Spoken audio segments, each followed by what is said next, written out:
प्रिय मित्रों, नमो नमः। संस्कृत कौमुदी में मैं संजय मौर्य आप सभी लोगों का हार्दिक स्वागत करता हूं।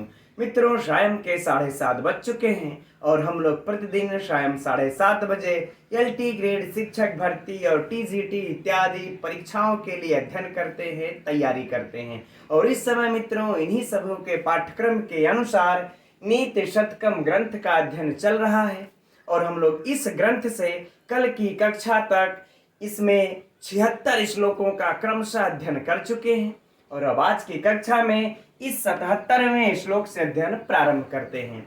तो आप लोग अपनी पुस्तक नीति शतकम और नोट्स लेकर के तैयार हो जाइए और चलिए हम लोग परीक्षा की दृष्टि से गहन और सूक्ष्म अध्ययन प्रारंभ करते हैं।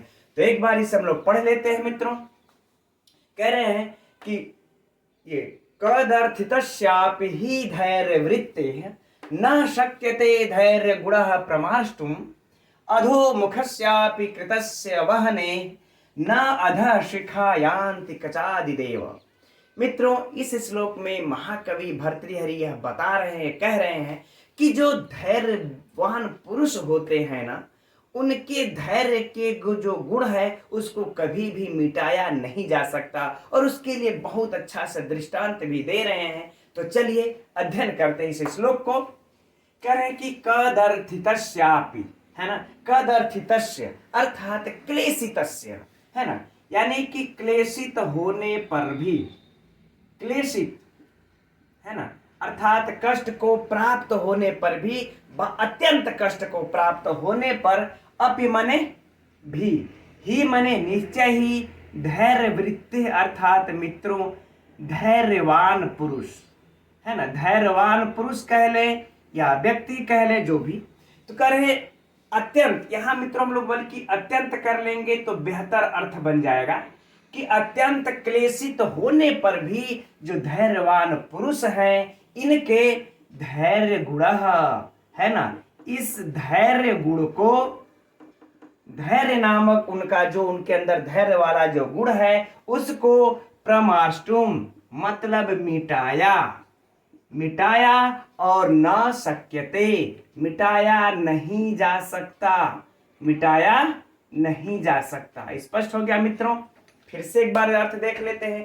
कह रहे हैं कि कदर्थितस्यापि, अत्यंत क्लेशित होने पर भी, कष्टापन्न होने पर भी, ही धैर्य वृत्ति धैर्यवान पुरुष के धैर्य गुण मतलब धैर्य नामक गुण को प्रमाष्टुम न शक्यते मिटाया नहीं जा सकता। इसके लिए मित्रों बड़ा सुंदर ही महाकवि भर्तृहरि दृष्टांत दे रहे हैं, उसे देखते हैं। अब कह रहे हैं कि अधोमुखस्यापि, अधा मतलब मित्रों क्या हो गया, नीचे, और मुखस्यापि माने मुख, मुख को भी कृतस्य माने कर देने पर, है ना, कर देने पर भी, अपि माने यहाँ पर अपि है, तो कर देने पर भी, वहने मतलब मित्रों अग्नि, है ना, अग्नि, वहने अर्थात अग्नि के, ठीक, न अधः, है ना, कह रहे कि अग्नि का जो मुख है उसको नीचे कर देने पर भी, न अर्थात नहीं, अधः मतलब नीचे, ठीक। इसको हम लोग विच्छेद कर लेंगे मित्रों। यहाँ पर, यहाँ इसमें वहने यहाँ पर विसर्ग होगा, तो इस विसर्ग को हम लोग यहाँ लगा लेंगे तो न अधः हो जाएगा, फिर यहाँ पर संधि हुई है, ठीक। तो नहीं नीचे की, और शिखा माने उसकी जो शिखा होती है, जो उसमें से निकलती है ज्वाला, तो सीधे सीधे हम लोग शिखा ही कर लेते हैं। यान्ति माने जाती है, यान्ति मतलब जाती है, कदाचित एव, कदाचित माने कभी भी, कभी भी, और एव माने ही, एव माने ही कर लेते हैं, ठीक। कहे नीचे मुख कर देने पर भी अग्नि की जो शिखा है वो नीचे कभी भी नहीं जाती, उसकी शिखा नीचे कभी भी नहीं जाती। मित्रों सिंपल सी बात है, अगर मान लेते हैं यह हम लोग एक लकड़ी ले लेते हैं, लकड़ी में अगर यहाँ पर अग्नि को जला दें, कुछ कपड़े लगा करके ज्वलनशील कोई भी पदार्थ इसमें लगा करके अगर अग्नि को जला देते हैं, तो अगर इस लकड़ी के इस मुख को यदि इस अग्नि को नीचे कर दिया जाएगा तो भी वह अग्नि की जो शिखा है वो ऊपर की ओर ही उठती है, नीचे की ओर नहीं जाती। यही इसका दृष्टांत दे रहे हैं, ठीक। देखिए कितना बढ़िया दृष्टांत दिए। तो एक बार मित्रों पुनः इसके अर्थ को देख लिया जाए। कह रहे कि अत्यंत क्लेशित होने पर भी धैर्यवान पुरुष के धैर्य गुण को नहीं मिटाया जा सकता। आप अग्नि को ही देख लीजिए कि अग्नि के मुख को नीचे कर देने पर भी उस अग्नि की शिखा नीचे की ओर कभी भी नहीं जाती। तो फिर धैर्यवान पुरुष की अगर आप उनको कितना हो क्लेशित कर देंगे तो अपना धैर्य थोड़ा ही त्याग करके बेईमानी की ओर तरफ लग जाएंगे। ठीक मित्रों, ये रहा इसका अर्थ। अब देखते हैं इसमें परीक्षा की दृष्टि से इसमें प्रश्न को। तो मित्रों, ये वाली पंक्ति पूरी अधो मुखस्यापि कृतस्य वहने न अध शिखायांति कदाचिदेव, यानी कि ये पूरी पंक्ति आपकी बहुत बहुत महत्वपूर्ण सूक्ति है ना। इसे नोट कर लिया जाएगा, ठीक, कि धैर्य पद्धति की है। अब इसमें मित्रों अलंकार इस श्लोक में पूछ दे, कौन सा अलंकार है? तो कौन सा अलंकार है? दृष्टांत अलंकार है। क्योंकि इस धैर्यवान के धैर्य गुण को नहीं मिटाने वाली बात को ये दृष्टांत यहां पर दे करके सिद्ध कर रहे हैं। तो एकदम पूर्ण रूप से मित्रों दृष्टांत अलंकार है। ठीक, अब इसमें से दो प्रश्न तो हो गए परीक्षा के लिए। अब तीसरा प्रश्न देखिए क्या बनता है। इसमें ये बन सकता है मित्रों ये कि किसके गुण को कभी भी नहीं, किसके धैर्य गुण को कभी भी मिटाया नहीं जा सकता। तो धैर्य वृत्ति यानी कि धैर्यवान पुरुष के गुण को, धैर्य गुण को कभी भी मिटाया नहीं जा सकता। और बाकी मित्रों इस वाले पंक्ति से तो ये सूक्ति है और अलंकार यही अर्थ पूछेगा। और बाकी हमारी दृष्टि से अब कोई विशिष्ट वैसा प्रश्न नहीं बनता जो परीक्षा में पूछे। तो चलिए अब हम लोग इसके व्याकरणात्मक टिप्पणी को देखते हैं। तो इसकी व्याकरणात्मक टिप्पणियों में मित्रों देखते हैं कदर्थितस्य, है ना। तो क्या हो जाएगा इसकी व्युत्पत्ति? कदर्थ धन ऋच धन कत, कत प्रत्यय लग करके मित्रों क्या बन जाएगा? कदर्थित, ठीक, ये बन जाएगा। अब इसमें जो है कि षष्ठी मतलब अब तो विभक्ति कार्य करेंगे तभी न लगाएंगे हम लोग यहाँ पर। तो विभक्ति कार्य जब करेंगे तो हम लोग सुवादि की उत्पत्ति करने पर षष्ठी विभक्ति लगा देंगे अर्थात तस्य, तो बन जाएगा कदर्थितस्य। ठीक, तो यदि मित्रों परीक्षा में पूछ दे इसमें कौन सा प्रत्यय है तो कदर्थ से कत प्रत्यय लगा हुआ है। ठीक, अब आगे देखते हैं। आगे है धैर्य वृत्ति। ठीक, तो धैर्य का मित्रों पहले भी चर्चा हो चुकी है शायद। धीर धन श्यय प्रत्यय परीक्षा के लिए बहुत बहुत महत्वपूर्ण है। धीर धन श्यय प्रत्यय लग करके बन जाता आदि वृद्धि हो करके धैर्य। अब इसके बाद है वृत्ति, ये तो तृतीया है ना। इसमें वृत्त धन कितिन प्रत्यय लग करके बन जाता है मित्रों वृत्ति बराबर वृत्ति। तो ये भी मित्रों याद रहे, ये भी परीक्षा के लिए महत्वपूर्ण है कि वृत्ति में कौन सा प्रत्यय है तो कितिन प्रत्यय है, और धैर्य में कौन सा प्रत्यय है तो स्वयं प्रत्यय। ये दोनों परीक्षा की दृष्टि से अत्यंत महत्वपूर्ण है। ठीक, आगे बढ़ते हैं। न शक्यते जान ही रहे हैं, धैर्य वही बातें हैं। प्रमाष्टुम का देख लेते हैं। प्र उपसर्ग पूर्वक मृज धातु से तुमुन प्रत्यय लगा है। कौन सा प्रत्यय मित्रों? तुमुन प्रत्यय लग करके बन जाता है प्रमाष्टुम। सिंपल है। बाकी इधर हाँ नीचे देख लेते हैं कि अधोमुखस्यापि, अधोमुख है ना, यानी कि कहने का भाव इनके बहुव्रीहि समास, बहुव्रीहि समास है ना मित्रों। यानी कि अधा अधोगतम मुखम यस्यः है ना। कौन सा समास हो जाएगा? बहुव्रीहि समास। फिर कृतस्य वहने, ये तृतीया विभक्ति देख ही रहे हैं। अधा यहाँ पर दीर्घ संधि हो गई। शिखायांति कचादि देव, कोई विशेष अब यहाँ पर परीक्षा के लिए महत्वपूर्ण नहीं है ना। तो मित्रों ये रहा चाह। छंद की भी चर्चा हो जाए तो इसमें कौन सा छंद है मित्रों? उपजाति छंद है। उपजाति छंद अर्थात इसमें एक कोई भी चरण आपका इंद्र वज्रा का होगा और एक कोई चरण इसमें उपेंद्र वज्रा का होगा। अर्थात उपजाति छंद किसे कहते हैं मित्रों? जिसमें कि एक चरण कोई इंद्र वज्रा का हो और एक चरण कोई उपेंद्र वज्रा का हो, ये दोनों का जब मिक्स हो तो इसे उपजाति छंद कहते हैं। ठीक, इसकी चर्चा मित्रों पहले मैं बहुत विधिवत समझा चुका हूं। तो हमारे ख्याल से आप लोग जान रहे होंगे, देख चुके होंगे, इसलिए यहाँ पर मैं पुनः आवश्यकता नहीं समझता। यदि आप लोगों को आवश्यकता हो पड़ी तो कमेंट्स कीजिएगा, फिर आगे हम इसको समझा देंगे फिर से पुनः। ठीक, तो चलिए अब आगे बढ़ते हम लोग अगले श्लोक की तरफ। तो यह रहा अगला श्लोक मित्रों, 78वां। यह श्लोक परीक्षा की दृष्टि से महत्वपूर्ण है, तो चलिए इसका अध्ययन करते हैं। एक बार हम लोग इसे पढ़ लेते हैं। वरम श्रृंगोत्संगाद गुरु शिखरिणः क्वापि विषमे पतित्वायं कायः कठिन दृशदन्ते विगलितः वरम न्यस्तो हस्तः फणिपति मुखे तीक्ष्ण दर्शने वरम वहन पातस्तदपि न कृतः शील विलयः। मित्रों, इस श्लोक में महाकवि भर्तृहरि यह बता रहे हैं कि चरित्र को किसी भी स्थिति में भ्रष्ट नहीं करना चाहिए, चरित्र भ्रष्ट नहीं होना चाहिए, अपितु उसकी अपेक्षा मर जाना कहीं श्रेष्ठ है, लेकिन शील का विलय नहीं करना चाहिए। तो चलिए अब परीक्षा की दृष्टि से इसके अर्थ को अध्ययन करते हैं। तो कह रहे हैं महाकवि भर्तृहरि, वरम, वरम अर्थात मित्रों श्रेष्ठ है। क्या श्रेष्ठ है? तो अब बता रहे हैं कि श्रृंगोत संगात, अर्थात मित्रों श्रृंग में चोटी है ना, तो चोटी के है ना उत्संगात यानी कि ऊपरी शिखर से, चोटी के ऊपरी शिखर से। ठीक, अब आगे करें गुरु शिखरिणः। गुरु मतलब होता है मित्रों बड़ा या भारी। तो क्या हम अर्थ लगा लेंगे हम लोग यहाँ पर? ऊंचा या ऊंचे और पर्वत। गुरु शिखरिणः अर्थात ऊंचे पर्वत। ठीक, तो देखिए क्या अर्थ हो गया, ऊंचे, अरे पर्वत, ऊंचे पर्वत के चोटी के ऊपरी शिखर से, अर्थात पर्वत भी ऊंचा है और उसकी सबसे जो बड़ी चोटी है ऊपरी चोटी के उस भाग से, क्वापि माने कहीं भी, किसी भी, और विषमे माने विषम या फिर कह ले मित्रों ऊबड़ खाबड़, है ना, ऊबड़ खाबड़। ठीक, विषम या ऊबड़ खाबड़।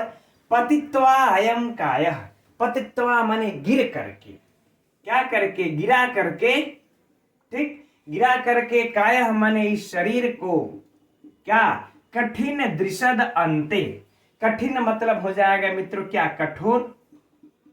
ठीक, और दृशद माने पत्थर।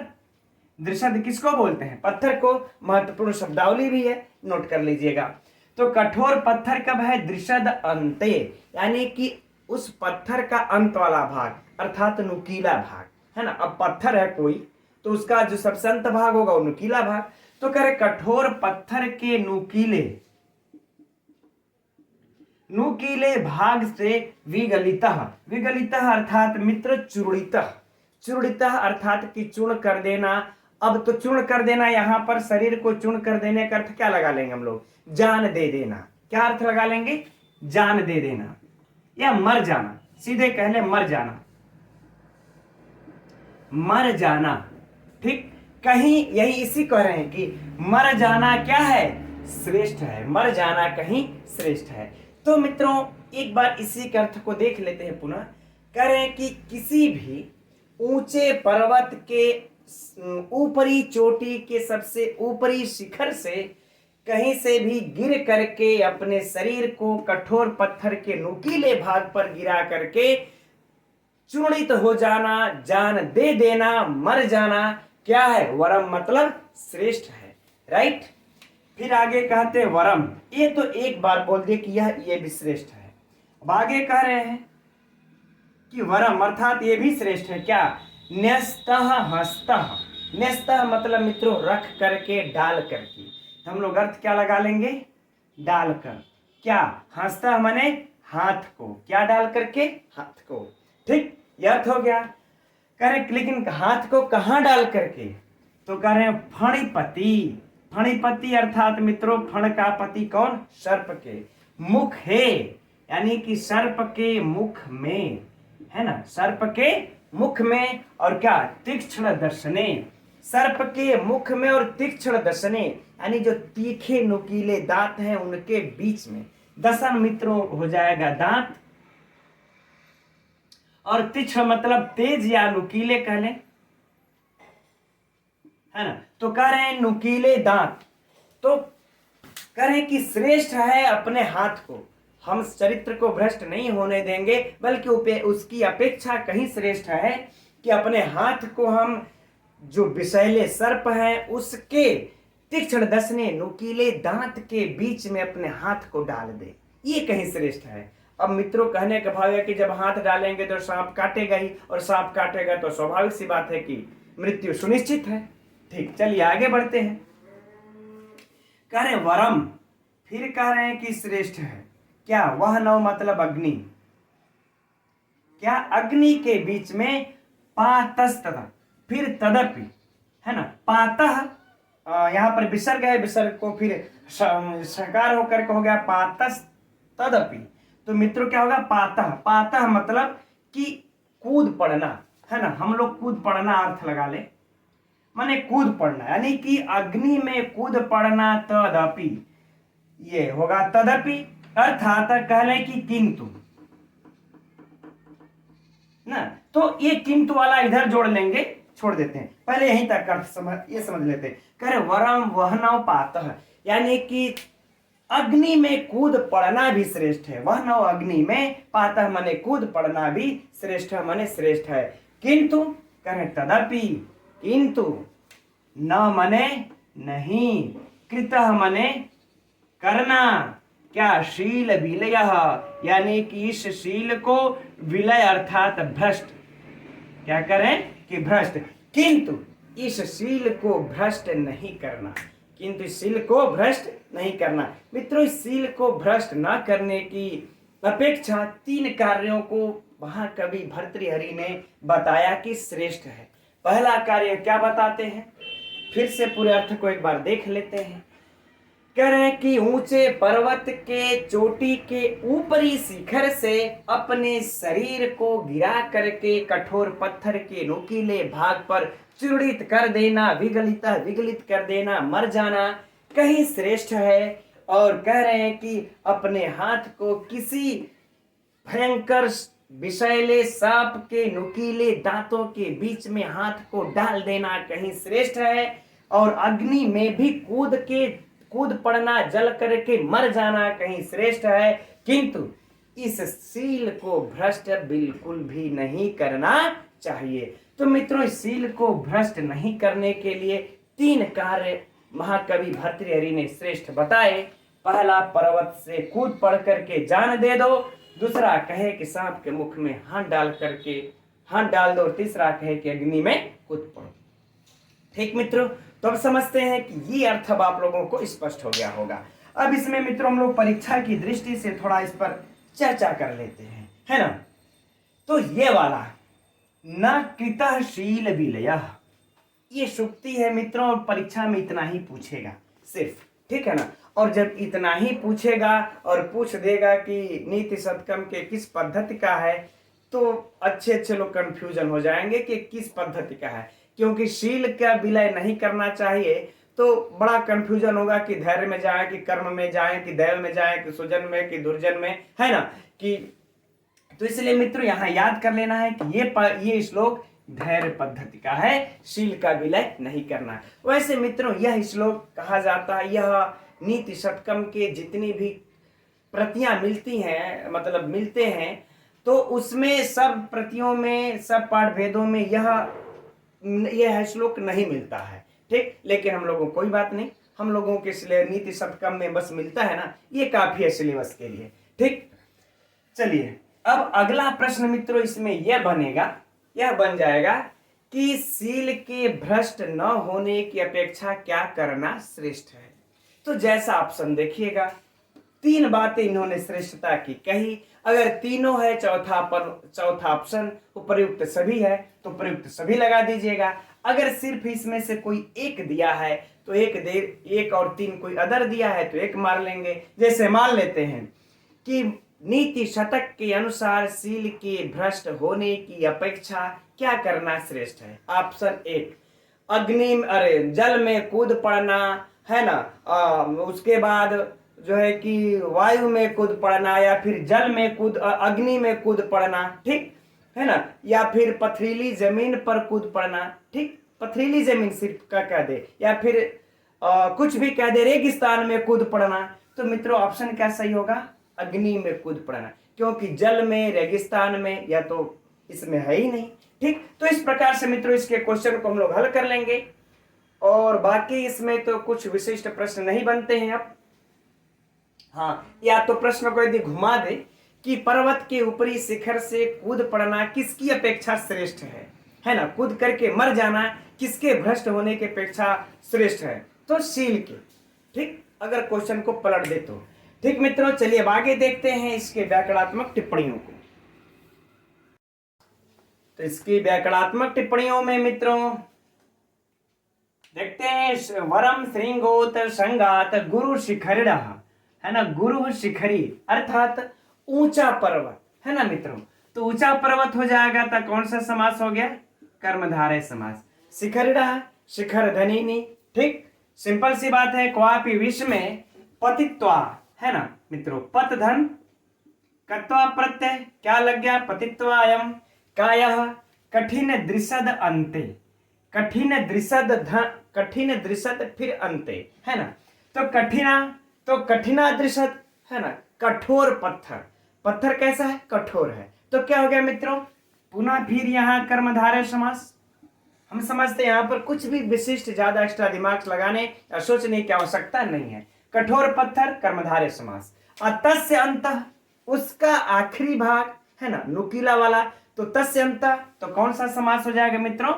अगर टोटल में पूछ दे तो तस्य अंतः, तो षष्ठी तत्पुरुष, षष्ठी तत्पुरुष। ठीक, ध्यान रहे, यदि सिर्फ कठिन त्रिशद तक पूछे तो कर्मधारय समास, और कठिन दृशद अंत्य तक पूरा पूछ दे तो षष्ठी तत्पुरुष। राइट। विगलिता, तो मित्रों वी धन गल धन कत क्या हो जाएगा? विगलिता। सिंपल सी बात है। वरम न्यस्त, तो मित्रों हो जाएगा क्या? नी धन अस धन कत, नी धन अस धन कत। न्यस्त, सिंपल सी बात है, अगर पूछेगा तो भी हल कर लेंगे आप लोग। हंसता फणिपति मुखे, हाँ इसे देख लेते मित्रों। फणिपति यानी कि फड़ा नाम पति, फणों का पति। तो मित्रों कौन सा समास हो गया? सिंपल सी बात, षष्ठी तत्पुरुष समास।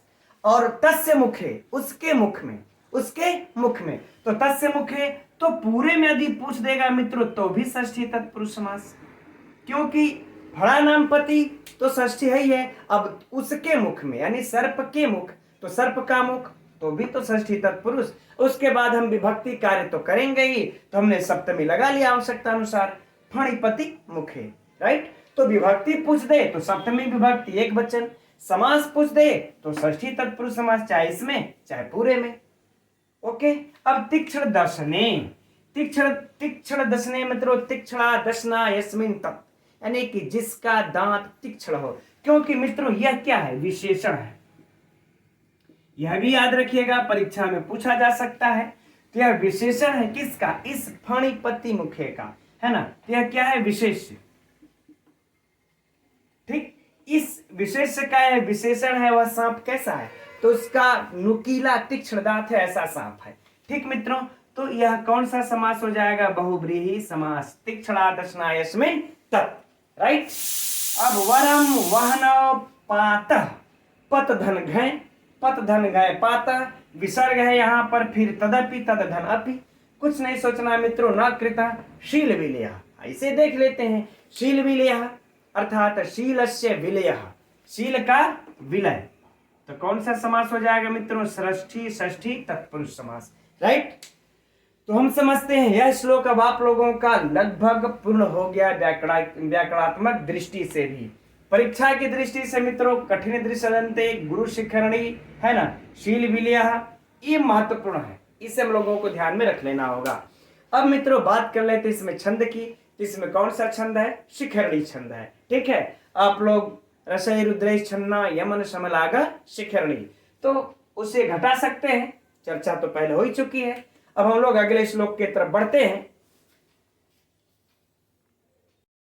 तो यह रहा मित्रों अगला श्लोक, यह भी परीक्षा की दृष्टि से अत्यंत महत्वपूर्ण है।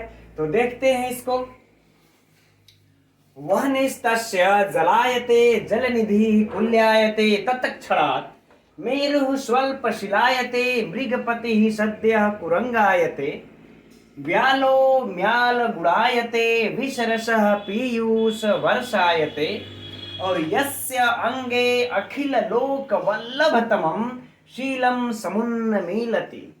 मित्रों, इस श्लोक में महाकवि भर्तृहरि यह कह रहे हैं, शील की महिमा के बारे में चर्चा करते हुए कह रहे हैं कि जिस व्यक्ति के पास शील है उसके लिए कोई भी वस्तु, कोई भी कार्य असाध्य या दुसाध्य नहीं है। ठीक, चलिए अध्ययन करते हैं। अब तो देखिए मित्रों, इसके संपूर्ण अर्थ को सरलता से समझने के लिए हम लोग पहले इस पंक्ति को समझ लेंगे तो इस तीनों पंक्ति को समझने में आसानी होगी, सरलता होगी। तो देखिए पहले यहां से प्रारंभ करते हैं। यस्य अंगे, यस्य अर्थात जिस, है ना।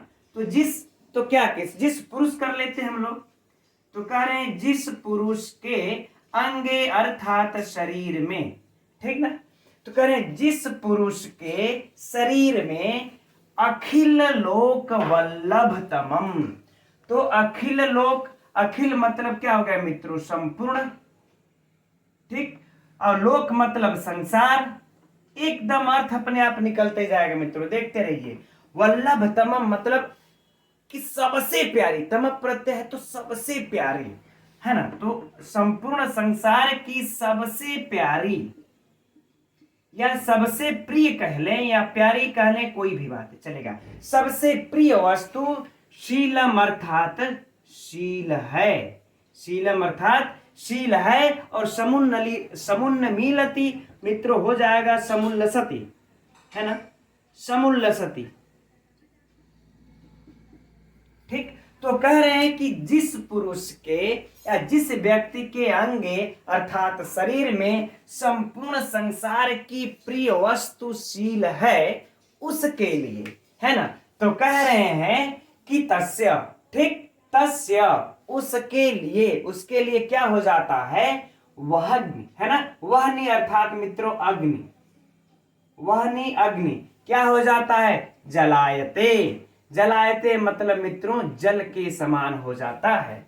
तो यस्य तस्य, देख रहे ना, तो जिस पुरुष के अंदर यह सबसे प्रिय वस्तुशील है, उस तस्य, तो तस्य उसी के लिए आया है, उस पुरुष के लिए अग्नि क्या हो जाता है, जल, ठीक। और जलनिधि, जलनिधि अर्थात मित्रों समुद्र, तो समुद्र क्या हो जाता है, कुल्यायते।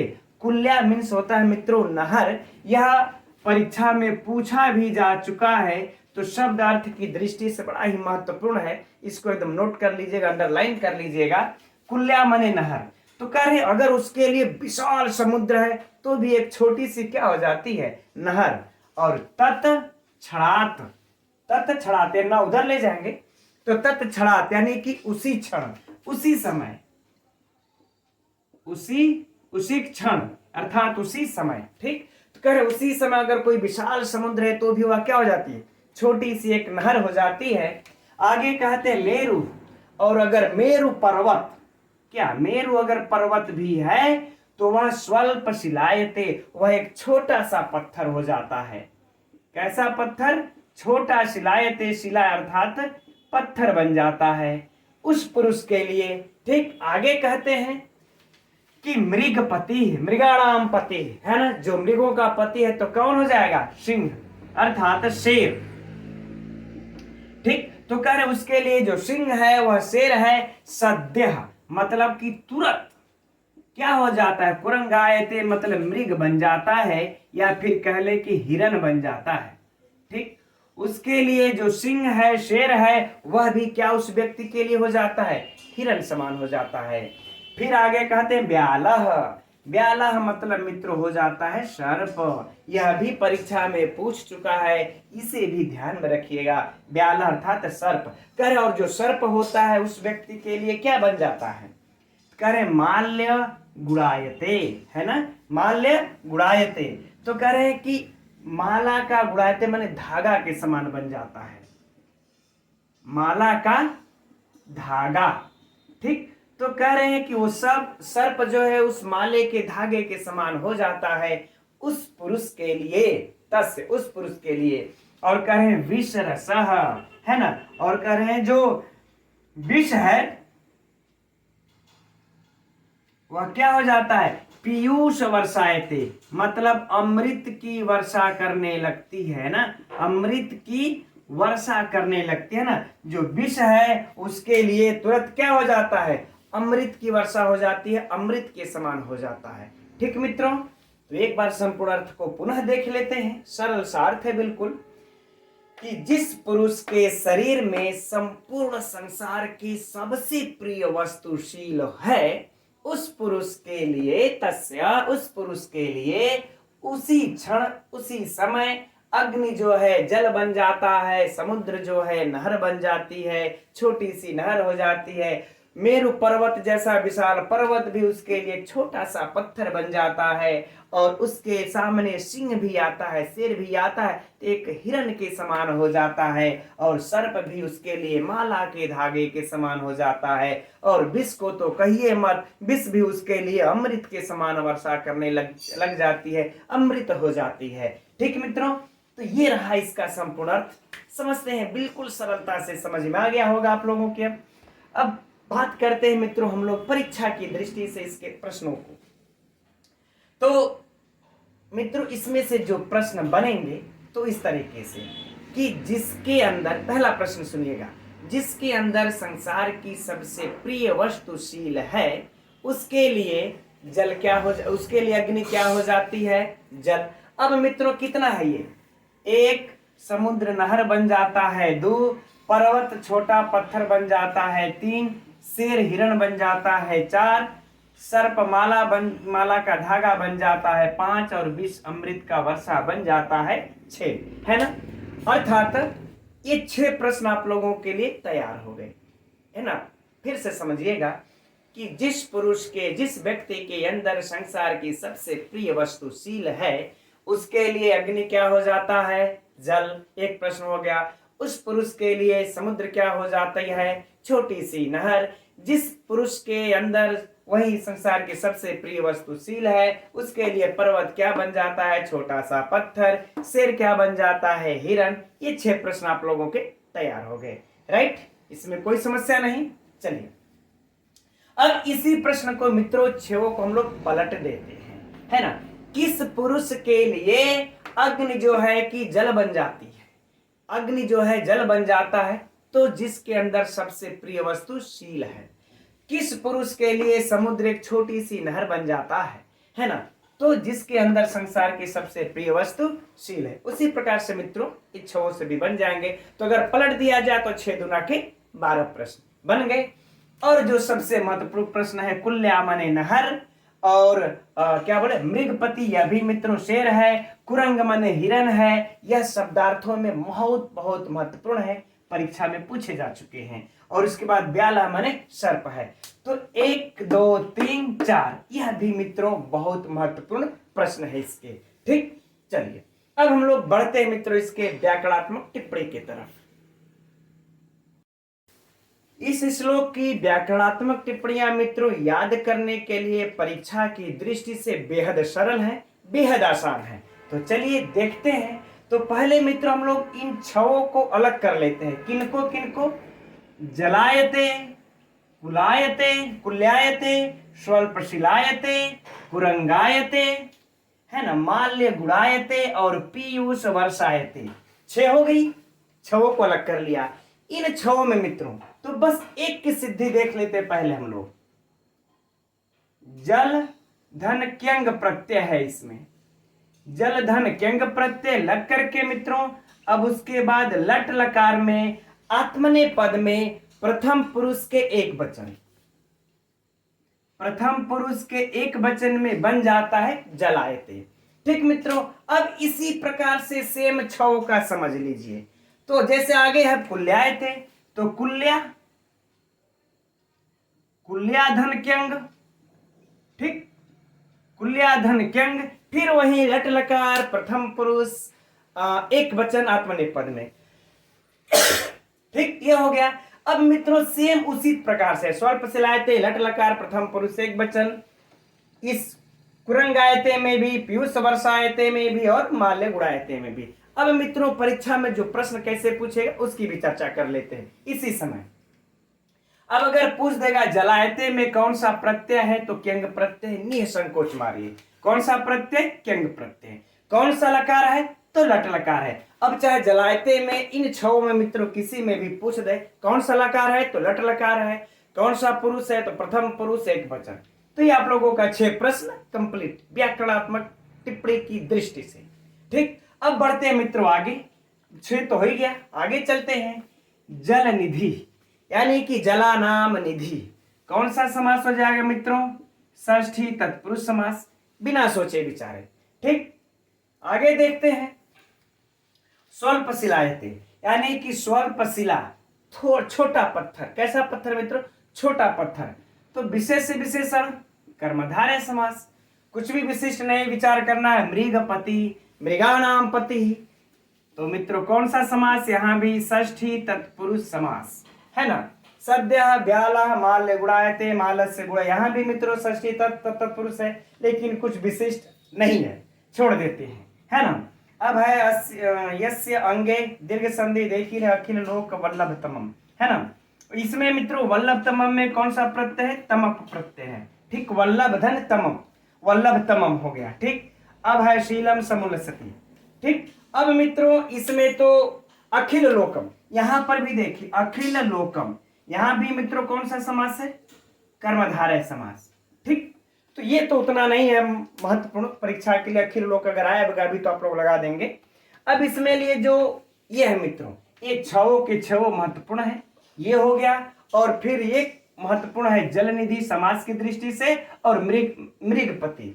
तो ये दोनों के दोनों इतने सरल हैं कि आप लोगों की लेखनी से, आप लोगों की दृष्टि से कभी गलत नहीं हो सकता परीक्षा में। ठीक, अब बात कर लेते हैं मित्रों इसमें छंद की। तो इसमें कौन सा छंद है आप लोग देख सकते हैं, शार्दुल विक्रीडित छंद है। ठीक, लिख करके इसको घटा भी सकते हैं। अब मित्रों इसमें थोड़ी सी अलंकार की हम लोग चर्चा नहीं किए। अगर इस क्यंग प्रत्यय के लगने के कारण अगर देखा जाए तो सब के सब में उपमा अलंकार है। यदि परीक्षा में आ जाए तो उपमा अलंकार मार दीजिएगा। वैसे ये नहीं आना चाहिए, नहीं पूछना चाहिए, लेकिन अगर आ गया रेयर केस में तब तो कौन सा अलंकार? उपमा अलंकार। ठीक मित्रों, चलिए अब हम लोग आगे बढ़ते हैं अगले श्लोक के तरफ। तो ये रहा मित्रों अगला श्लोक। इसे जरा हम लोग फटाफट जल्दी जल्दी देख लेते हैं, क्योंकि मित्रों धैर्य पद्धति में इस श्लोक के बाद मात्र एक और श्लोक शेष रह जाता है। तो आज ही की क्लास में हम लोग उसका भी अध्ययन करके इस धैर्य पद्धति को आज समाप्त कर देते हैं। और वैसे भी आर्य छंद में छोटा सा श्लोक है, तो जल्दी से इसे देख लेते हैं। छिन्नः अपि रोहति तरुः क्षीणः अपि उपचीयते पुनः चंद्रः इति बिम्रीषन्तः सन्तः संतप्यन्ते न विलुप्ता लोके। मित्रों इस श्लोक में महाकवि भर्तृहरि कह रहे हैं कि इस संसार में दुख के बाद सुख अवश्य ही आता है। और मित्रों यह प्रकृति का नियम भी है कि दुख कितना भी बड़ा हो, सुख तो अवश्य ही उसके बाद आता है। दुख के बादल अवश्य ही छटते हैं, सुख अवश्य ही आता है। तो मित्रों अब हम लोग इस श्लोक में परीक्षा की दृष्टि से अध्ययन करते हैं। कह रहे हैं छिन्ना अर्थात कट जाने पर, अपि मने भी, कट जाने पर भी, रोहत मने बढ़ता है या फिर वृद्धि को प्राप्त करता है, तरुः अर्थात वृक्ष। कह रहे मित्रों वृक्ष को अगर काट भी दिया जाए, कट जाता है जब, तो उस समय तो उसके ऊपर विपत्ति है, दुख है, लेकिन वह कट जाने के बाद पुनः वृद्धि को प्राप्त करता है। फिर आगे है क्षीणः। क्षीणः मतलब मित्रों क्षीण हो जाने पर, अपि मने भी, उपचीयते मतलब वृद्धि को प्राप्त करता है या फिर बढ़ता है। ठीक, तो कह रहे बढ़ता है, पुनः मने फिर, और फिर चंद्र मतलब चंद्रमा, चंद्र अर्थात चंद्रमा। तो मित्रों कहने का भाव इनके है कि चंद्रमा आप लोग भी जान ही रहे हैं, देख ही रहे हैं कि चंद्रमा जब क्षीण हो जाता है तो वह एक एक कला करके अपने रोज वह वृद्धि करता है, फिर पूर्णिमा को अर्थात सुख को प्राप्त करता है। तो चंद्रमा भी क्षीण हो जाने पर पुनः फिर बढ़ता है।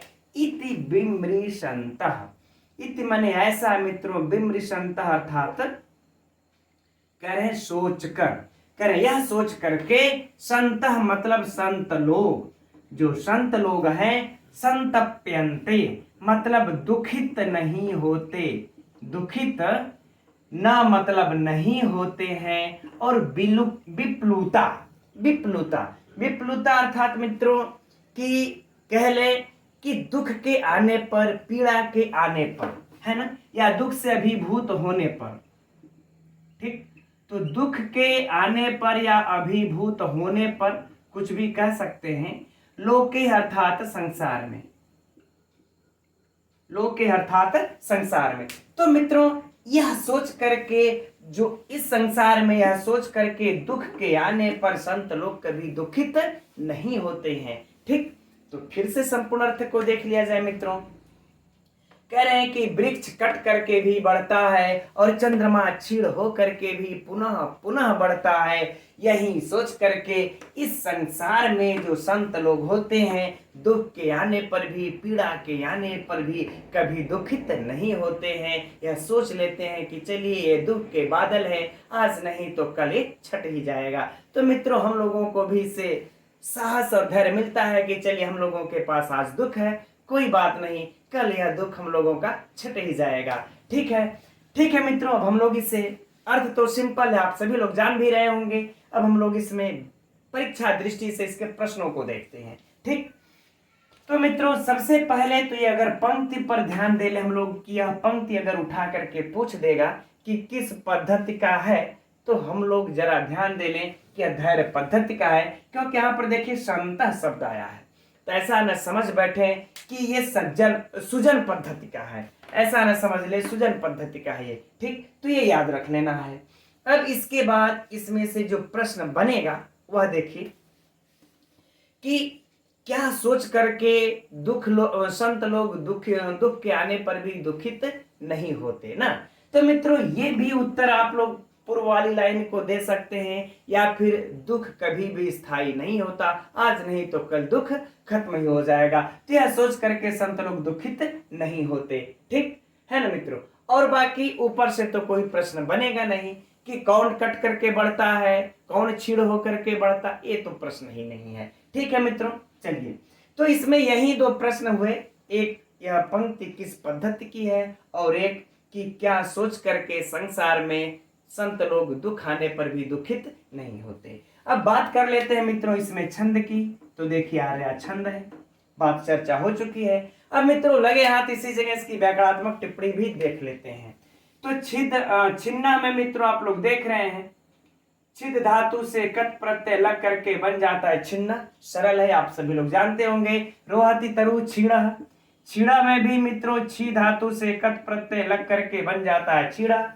उपचीयते, ठीक है ना, तो उपसर्ग पूर्वक मित्रों ची धातु से फिर उसके बाद लट लकार में प्रथम पुरुष एक वचन में बन जाएगा उपचीयते।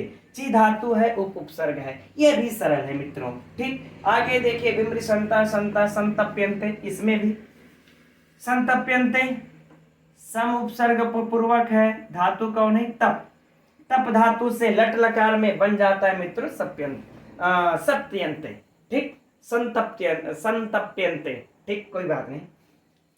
आगे है विप्लुता, तो विप्लुता में मित्रों बी उपसर्ग है, प्लू धातु है। ठीक, बी उपसर्ग है, प्लू धातु है, यहां पर ये ध्यान ये देना है। फिर इसके बाद क्या है, कत प्रत्यय लगा हुआ है ना, कत प्रत्यय लगा हुआ है। ठीक, तो हम समझ रहे हैं कि इसमें इतनी व्याकरणात्मक टिप्पणियां कुछ विशिष्ट है नहीं, ये हमारे विचार से श्लोक परीक्षा की दृष्टि से पूरा हो गया मित्रों। चलिए धैर्य पद्धति का अंतिमवां श्लोक देख लेते हैं। तो यह रहा मित्रों धैर्य पद्धति का अंतिमवां श्लोक और नीति शतकम ग्रंथ का 81वां श्लोक। और यह श्लोक मित्रों आप सभी लोग जानते होंगे कि परीक्षा की दृष्टि से अत्यंत महत्वपूर्ण है। इसमें से प्रश्न को एक बार नहीं कई बार परीक्षाओं में पूछा जा चुका है। तो हम लोग इस श्लोक का अध्ययन जरा ध्यान से करेंगे। चलिए प्रारंभ करते हैं मित्रों। पहले पढ़ लिया जाए। ऐश्वर्यस्य विभूषणं सुजनता शौर्यस्य वाक् संयमो ज्ञानस्य उपशमः श्रुतस्य विनयो वित्तस्य पात्र व्ययः अक्रोधस्तपसः क्षमा प्रभवितुर्धर्मस्य निर्व्याजता सर्वेषामपि सर्वकारणमिदं शीलं परम भूषणम। मित्रों, इस श्लोक में महाकवि भर्तृहरि यह बता रहे हैं कि शील ही सबसे बड़ा आभूषण है। अच्छा मित्रों, यहीं पर हम लोग वाणी का भी आभूषण पढ़ चुके हैं, तो इन दोनों प्रश्नों में हम लोग अंतर भी किया जाएगा। ठीक, तो इस श्लोक में बता रहे हैं कि शील ही सबसे बड़ा भूषण है। चलिए अध्ययन करते हैं इसका। अब कह रहे हैं ऐश्वर्यस्य, यानी कि ऐश्वर्य का विभूषणम अर्थात आभूषण या फिर अलंकार। कर है ऐश्वर्य का आभूषण क्या है? तो सुजनता अर्थात मित्रों सज्जनता, अर्थात सज्जनता। यदि आपके पास ऐश्वर्य सुख हो, ऐशो आराम है, तो इसका आभूषण क्या है मित्रों? सज्जनता, ऐश्वर्य का। और शौर्यस्य और वीरता का, करें वीरता का आभूषण है मित्रों वाक संयम, अर्थात वाणी संयम। वाणी संयम यह किसका आभूषण है? वीरता का। ठीक, आगे देखते हैं मित्रों ज्ञानस्य उपशमः। और कह रहे हैं जो ज्ञान का आभूषण है वह उपशमः अर्थात शांति। ज्ञान का आभूषण क्या है? शांति। आगे कहते हैं श्रुतस्य विनयः। अब कह रहे हैं श्रुति यानी वेद शास्त्र का, वेद शास्त्र का मित्रों, वेद शास्त्र या शास्त्र का अध्ययन, ठीक कुछ भी कर ले, है ना। शास्त्र के अध्ययन का क्या है मित्रों? विनय अर्थात विनम्र, ठीक है ना। शास्त्र अध्ययन का आभूषण क्या है मित्रों? विनम्र। आगे कहते हैं वित्तस्य पात्र व्ययः, व्ययः वित्तस्य मतलब धन का मित्रों, धन का। अब क्या है आभूषण? तो कह रहे हैं पात्र व्यय, यानी पात्र का अर्थ होगा मित्रों यहाँ पर जो अच्छा हो, जो सुपात्र हो, उसमें खर्च करना, है ना। तो सुपात्र को दान देना, अच्छा लगेगा कर लेते हैं। सुपात्र को व्यय अर्थात दान देना, राइट मित्रों। आगे बढ़ते हैं, कह रहे हैं अक्रोध तपसः, है ना। तो कह रहे हैं तपस्या, तपस्या का क्या आभूषण है मित्रों? अक्रोध अर्थात क्रोध न करना तपस्या का आभूषण हुआ, राइट। और क्षमा किसका आभूषण है? कह रहे प्रभवितु, है ना, विसर्ग लगा लेंगे। प्रभवितु, प्रभवितु अर्थात मित्रों कह रहे हैं कि सामर्थ्यशील होने पर, प्रभावशाली होने पर, ठीक कर लेते हैं, प्रभावशील होने पर। प्रभावशील का आभूषण क्या है मित्रों? कह रहे हैं कि क्षमा है। आगे कहते हैं धर्मस्य। अब धर्म का आभूषण क्या है? करें निर्व्याजता, निर्व्याजता अर्थात व्याजता यानी कि जिसमें से निकल गई हो, कपट जिसमें से निकल गया हो, बहाना जिसमें से निकल गया हो, मतलब अर्थात मित्रों निश्छल जिसको कहते हैं ना। तो कह रहे हैं इसका आभूषण क्या है? निश्छलता, धर्म का, है ना। आगे कहते हैं अब कि सर्वेषामपि सर्व कारणमिदं, कह रहे सभी का, सभी का भी, सर्वेषां सर्व कारणमिदं, सबका मूल कारण, सबका मूल कारण, मूल कारण है अर्थात मतलब कह ले मूल जड़ है मित्रों। इदम माने यह, इदम अर्थात यह सर्वनाम है। किसके लिए है इदम सर्वनाम है मित्रों? शील के लिए है। तो सबका मूल है, जड़ है, सबका मूल कारण है यह शील, ठीक। यह शील परम भूषणम, यानी कि परम मतलब मित्रों हो गया सबसे बड़ा, क्या हो जाएगा? सबसे बड़ा भूषणम अर्थात आभूषण। तो कह रहे हैं कि यह जो शील है, यह सब जितना भी हम लोगों ने पढ़ा, इन सबों का कारण, इन सबों का मूल जड़ है ना। और यह शील सब आभूषणों से बड़ा आभूषण है, राइट मित्रों। तो एक बार पुनः इसका अर्थ देख लेते हैं समग्र। कह रहे ऐश्वर्य का आभूषण सज्जनता है, वीरता का आभूषण जो है कि वाणी संयम है, और ज्ञान का आभूषण शांति है, वेद शास्त्र का, वेद शास्त्रज्ञ का आभूषण विनम्र है, और धन का आभूषण मित्रों सुपात्र को दान देना है, और तपस्या का आभूषण जो है कि अक्रोध, क्रोध न करना है, और प्रभावशील का आभूषण क्षमा करना, और धर्म का आभूषण निश्चल होना। तो कह रहे हैं मित्रों कि यह सब का कारण, यह सब का जितना इधर हम लोगों ने पढ़ा आभूषण, करें सब का जो मूल जड़ है, इन सब का जो सबसे ऊपर है, सबसे बड़ा है, वह सील नामक आभूषण है। ठीक है मित्रों, अब देखिए यहाँ पर परीक्षा के दृष्टि से चलिए चर्चा करते हैं, विशद चर्चा करते हैं।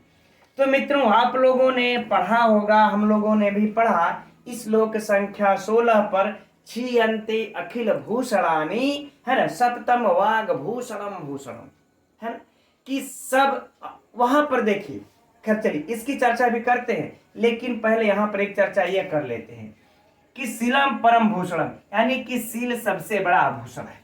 तो यदि परीक्षा में पूछ दे कि सबसे बड़ा आभूषण कौन है, ऑप्शन में देखिए आपको यह सील भी दे दे और एक दे दे वाणी, ठीक, तब क्या लगाइएगा कि सील को लगाइएगा कि वाणी को। चूंकि पहले श्लोक में मित्रों हम लोग 16वें नंबर पर चर्चा कर चुके हैं, छियन्ते अखिल भूषणानि सततम वाग भूषणम भूषणम, तो आप लोग कहेंगे कि नहीं, वहां पर मित्रों हम लोगों ने यह चर्चा की है कि कभी नष्ट न होने वाला आभूषण है सततम वाग। सारे आभूषण तो नष्ट हो जाते हैं, केयुराणि न भूषयन्ति, ठीक, वहां पर बताए हैं कि सारे आभूषण तो नष्ट हो जाते हैं, लेकिन ये आभूषण है कभी नष्ट नहीं होता। तो मित्रों अगर पूछे कि सबसे बड़ा आभूषण कौन है, तो सील है। वाणी में आप लोग कंफ्यूज नहीं होइएगा, और जब ये पूछ दे कि कौन आभूषण कभी नष्ट नहीं होता है, तब आप लोग वाणी को लगाइएगा, ठीक है ना, क्योंकि वहां पर आया है कि कई लोगों को हमने मित्रों प्रश्न करते हुए सुना है कि सर तो ये तो दो जगह आया है कि वाणी सबसे बड़ा आभूषण है, एक जगह सील आ गया सबसे बड़ा आभूषण है, तो परीक्षा में आ जाएगा तो क्या क्या लगाएंगे। अरे भाई यहाँ पर स्पष्ट रूप से अंतर है कि सीलम परम भूषणम, सील सबसे बड़ा आभूषण है, और वाणी को लिए कहते हैं सततम वाग भूषणम भूषणम, कि लगातार हमेशा बना रहने वाला आभूषण है, कभी नष्ट नहीं होता। ठीक है मित्रों, तो हम समझ रहे हैं ये वाला अंतर अब स्पष्ट हो गया होगा, परीक्षा में कंफ्यूज नहीं होंगे आप लोग। ठीक, सबसे बड़ा आभूषण सील, कभी न नष्ट होने वाला आभूषण वाणी। और मित्रों चाहे ये प्रश्न पूछे चाहे ये प्रश्न पूछे, ऑप्शन में दोनों देगा, राइट। चलिए अब आगे बढ़ते हैं, ये तो सबसे बड़ा महत्वपूर्ण चर्चा का विषय था परीक्षा के लिए, है ना। अब अगला प्रश्न बनेगा कि यह तो सुक्ति है, महत्वपूर्ण सुक्ति है मित्रों, इसको अंडरलाइन कर लीजिएगा, कलर कर लीजिएगा, किस पद्धति का है, तो धैर्य पद्धति का है। अब अगला जो प्रश्न इसमें से बनेगा कि सील मान लेते हैं कि कितने से बड़ा आभूषण है ना, कितनी संख्या में कितनों से बड़ा आभूषण है, तो मित्रों काउंट कर लीजिएगा, है ना। ऐश्वर्य का आभूषण सज्जनता 1, वीरता का आभूषण वाणी संयम 2, और ज्ञान का 3, ये वेद शास्त्र वाला 4, धन वाला 5, ठीक, अक्रोध है 6, क्षमा वाला है 7, और फिर धर्म का आभूषण निश्चल है 8।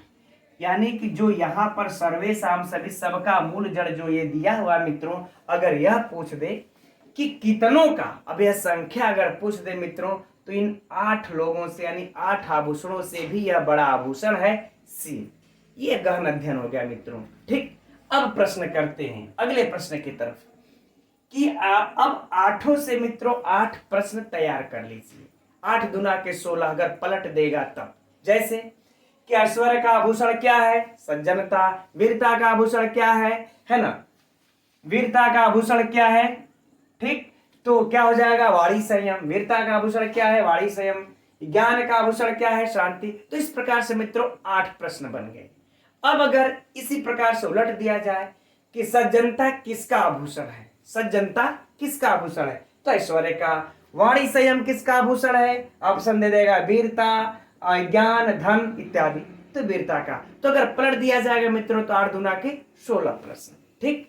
तो इस श्लोक से मित्रों परीक्षा के लिए प्रश्न ही प्रश्न है, एकदम भरमार। तो 8 दुना के 16 ये प्रश्न 17, ये प्रश्न है सुक्ति, हो गया 18 प्रश्न, ठीक मित्रों। चलिए अब हम समझते हैं कि ये है श्लोक आप लोगों को परीक्षा की दृष्टि से एकदम कंफर्म हो गया। और मित्रों अगर इतना जितना कि हमने बताया एक एक प्रश्न करके अगर याद कर लेंगे ना इस प्रकार से, तो कभी परीक्षा में कंफ्यूज नहीं होगा। लाइए मैं आप लोगों को लिख करके नोट करके दम दे दूं। ठीक, चलते हैं। अच्छा, हम लोग व्याकरणात्मक टिप्पणियों को देखते हैं। तो इसके व्याकरणात्मक टिप्पणियों में मित्रों देखते हैं हम लोग ऐश्वर्यस्य से प्रारंभ करते हैं। यद्यपि इसकी चर्चा पहले हो भी चुकी है। तो क्या है इसका, हो जाएगा मित्रों ईश धन वरच प्रत्यय लग करके बन जाता है मित्रों ईश्वर। राइट, अब इस ईश्वर में अब लगा देते हैं कौन सा प्रत्यय, शय प्रत्यय। ठीक, शय प्रत्यय लग करके बन जाता है मित्रों ऐश्वर्य। तो यदि परीक्षा में पूछ दे कि ईश्वर में कौन सा प्रत्यय है ईश्वर में, तो वरच लगाइएगा, और यदि ऐश्वर्य में पूछ दे तो शय लगाइएगा। अब शय प्रत्यय लगा करके बन जाता है ऐश्वर्य। अब हम अपने आवश्यकता अनुसार विभक्ति कार्य करके षष्ठी विभक्ति में बना लेते हैं ऐश्वर्यस्य। ठीक मित्रों, स्पष्ट हो गया। विभूषणम, विभूष लुट प्रत्यय, सरल है मित्रों, लिखने की कोई जरूरत नहीं है। सुजनता है ना, तो मित्रों इसका क्या हो जाएगा, सुजन धनतल धनटाप, धनतल धन टाप प्रत्यय क्या बन गया मित्रों, सुजनता। आगे है अब शौर्यस्य। तो पहले तो हम लोग शौर्य का देख लेते हैं। शौर्यस्य, तो शौर्यस्य में मित्रों क्या हो जाएगा, शूर धन स्याय प्रत्यय। इस स्याय प्रत्यय को मित्रों आप लोग नीति शतकम के ग्रंथ में तो याद ही कर लीजिएगा। जब भी याद इस प्रकार से वृद्धि और ये प्राय यही है ना। ठीक, तो स्य है अचोड़ीति सूत्र से मित्रों यहाँ कित होने के कारण आदि वृद्धि हो जाती है। प्रत्यय का जब अध्ययन किया जाएगा तो देखा जाएगा बिल्कुल विधिवत सिद्धि उसका। ठीक है, तो शूरधन से मित्रों हो जाता है शौर्य। फिर हम आवश्यकता अनुसार विभक्ति कार्य करते हैं, षष्ठी विभक्ति के एक वचन में बना लेते हैं शौर्य से। शौर्य का वाक संयम, वाणी में संयम, तो मित्रों कौन सा समास हो जाएगा, सप्तमी तत्पुरुष। सरल है, आगे बढ़ते हैं। ठीक, वाक संयम सप्तमी तत्पुरुष। विज्ञानस्य उपशमः। ठीक मित्रों, उपसर्ग पूर्वक श्रम धातु से घय प्रत्यय लग करके बन जाता है उपशमः। बिल्कुल सरल, आप लोग भी जानते होंगे। विनय वित्तस्य पात्र व्यय अक्रोध, न क्रोध अक्रोध मित्रों नए तत्पुरुष समास, परीक्षा की दृष्टि से महत्वपूर्ण। ठीक, क्षमा प्रभवितु धर्मस्य निर्व्याजता, ये वाला तो बहुत महत्वपूर्ण है ना मित्रों, निर्व्याजता है ना, अर्थात निर्गतः ब्याजः यस्मात् सः, निर्गतः ब्याजः यस्मात् सः, जिसके अंतर से कपटता छलता निकल गई हो वह। तो कौन सा समास हुआ मित्रों, बहुब्रीहि समास। अब निर्व्याज, अब इसमें अगर प्रत्यय देखा जाए तो निर्व्याज धन तल धन टाप, निर्व्याजता, निर्व्याज तल धन टाप मित्रों क्या हो जाएगा, निर्व्याजता। अब इधर सर्वेशाम अपि सर्वकारणमिदं शीलम परम भूषणम, कुछ व्याकरणात्मक टिप्पणी मित्रों विशिष्ट नहीं है। अगर परीक्षा की दृष्टि से देखा जाए तो एक ऐश्वर्य वाला बहुत महत्वपूर्ण, और एक शौर्य वाला महत्वपूर्ण, और ये सब तो आएगा तो आप लोग हल कर ही लेंगे। अक्रोध वाला भी महत्वपूर्ण और ये भी महत्वपूर्ण। ठीक मित्रों, तो चलिए हम समझते हैं अब परीक्षा की दृष्टि से सारे महत्वपूर्ण बिंदुओं पर प्रकाश पड़ गया। अगर कोई बिंदु मित्रों इस पे से हमसे छूट जाता होगा तो आप लोग कमेंट्स बॉक्स में कमेंट करके अवश्य बताइए, फिर भी उसका समाधान किया जाएगा। अगर मुझे नहीं भी आता होगा तो हम उसको देख करके बताएंगे आप लोगों को। ठीक है मित्रों, तो आज धैर्य पद्धति समाप्त हो गई। अब मित्रों दो पद्धति हम लोग, परोपकार पद्धति धैर्य पद्धति समाप्त कर लिया, बारी है टेस्ट की। लेकिन मित्रों अभी मैं क्वेश्चन टाइप नहीं कर पाया हूँ, क्योंकि अभी इधर बीच मेरे यहाँ भी जो है कि कॉलेज में हाई स्कूल इंटर के बोर्ड एग्जाम चल रहे हैं, तो मैं थोड़ा सा व्यस्त उसमें हूँ, तो टाइप नहीं कर पाया अभी। तो जैसे ही टाइप हो जाएगा मित्रों फिर हम आप लोगों को सूचना दे देंगे लाइव टेस्ट प्रश्नोत्तरी की, तो आप लोग भी जुड़िएगा अवश्य। तो मित्रों आज की कक्षा में इतना ही रहने देते हैं, और आप लोगों को कक्षा कैसी लगती है मित्रों, जो भी सुझाव हो कमेंट्स बॉक्स में अवश्य कमेंट कीजिएगा। अब हम लोग कल मिलते हैं ठीक इसी समय 7:30 बजे। तब तक के लिए मित्रों नमो नमः।